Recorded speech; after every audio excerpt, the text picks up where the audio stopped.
بسم اللہ الرحمن الرحیم۔ پیارے آقا علیہ الصلوۃ والسلام تشریف فرما تھے۔ سیدنا ابو ہریرہ رضی اللہ تعالیٰ عنہ اس حدیث کے راوی ہیں۔ ایک شخص آیا، عرض کی یا رسول اللہ صلی اللہ علیہ وآلہ وسلم، من احق بحسن صحبتی، میرے حسن سلوک کا سب سے زیادہ حقدار کون ہے؟ پیارے آقا علیہ الصلوۃ والسلام نے ارشاد فرمایا، قال امک، قال ثم من، یا رسول اللہ پھر کون ہے ماں کے بعد؟ پیارے آقا علیہ الصلوۃ والسلام نے ارشاد فرمایا، قال امک۔ پھر عرض کرتا ہے یا رسول اللہ صلی اللہ علیہ وآلہ وسلم پھر کون ہے؟ قال ثم من، قال امک۔ پیارے آقا علیہ الصلوۃ والسلام نے 3 بار ماں کا ذکر کیا۔ چوتھی بار پیارے آقا علیہ الصلوۃ والسلام سے جب سوال کیا گیا تو فرمایا، قال ابوک، تیرا باپ۔ 3 بار ماں کا ذکر ہوا، چوتھی بار باپ کا ذکر فرمایا۔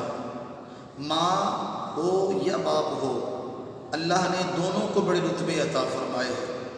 ماں کے قدموں تلے جنت رکھی ہے، اور اسی جنت کا دروازہ پیارے آقا علیہ الصلوۃ والسلام نے ایک باپ کو ارشاد فرمایا ہے۔ تو جہاں ماں کی خدمت کی جاتی ہے وہاں باپ کو اگنور نہیں کرنا چاہیے، باپ کو نہیں چھوڑنا چاہیے۔ باپ جب ہاتھ اٹھاتا ہے اللہ دعا کو رد نہیں کرتا، ماں ہاتھ اٹھاتی ہے اللہ دعا کو رد نہیں کرتا۔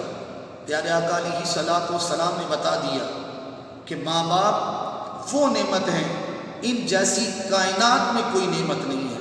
حضور علیہ الصلوۃ والسلام نے فرمایا، میری ماں زندہ ہوتی میں عشاء کی نماز کے فرائض پڑھ رہا ہوتا، پہلی رکعت میں سورہ فاتحہ بھی پڑھ رہی ہوتی۔ تو پیارے آقا علیہ الصلوۃ والسلام نے فرمایا، میری ماں مجھے آواز دیتی یا محمد آہو، تو میں ماں کی خدمت میں حاضر ہو جاتا۔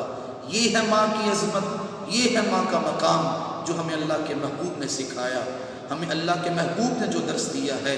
تو میرے دوستو، خدا را ماں باپ کو تنگ نہ کیا کرو، ماں باپ کی خدمت کیا کرو۔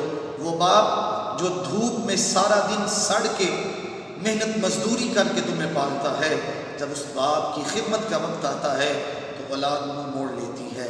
ماں جو ساری زندگی تنگی میں گزار کے، ساری زندگی وہ اپنا چین، آرام، سکون قربان کر کے بیٹے کو، بیٹی کو پالتی ہے، جب ماں کی خدمت کا وقت آتا ہے تو بیٹے کے پاس وقت نہیں ہوتا۔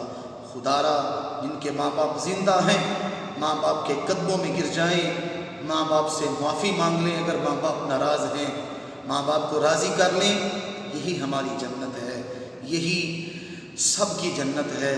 اللہ تعالیٰ ہمارے والدین کو لمبی عافیت والی، سلامتی والی زندگی عطا فرمائے۔ اللہ تعالیٰ ان کا سایہ دیر ہمارے سروں پر قائم و دائم فرمائے۔